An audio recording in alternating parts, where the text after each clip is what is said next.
Dans Genèse chapitre 15, verset 6, il est écrit « Abraham crut à Dieu et cela lui fut imputé à justice ».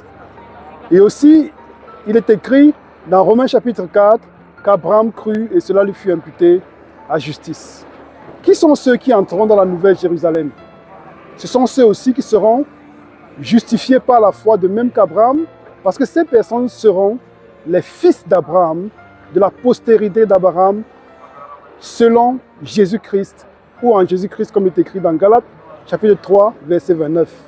Et nous voyons bien que dans Apocalypse chapitre 14, verset 12, il est écrit « Ici est la persévérance des saints, de ceux qui gardent les commandements de Dieu et la foi de Jésus. » Les commandements de Dieu, c'est quoi? C'est la justice de Dieu, comme il est écrit dans le psaume 119, verset 172. Tes commandements sont justice.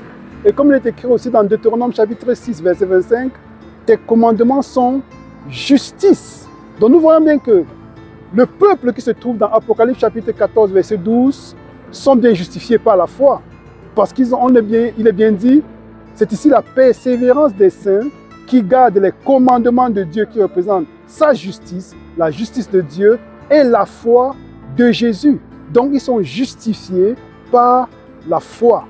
Et nous voyons bien que dans Jacques chapitre 2, au verset 21 à 23, nous voyons bien que Abraham a été justifié par les œuvres. Parce que c'est par les œuvres que la foi d'Abraham a été rendue parfaite. Donc en conclusion, qu'est-ce qu'on pourrait dire? Il serait impossible pour nous d'entrer dans le royaume de Dieu si on n'observe pas les commandements de Dieu. Donc on sera tous justifiés par la foi, de même que notre père Abraham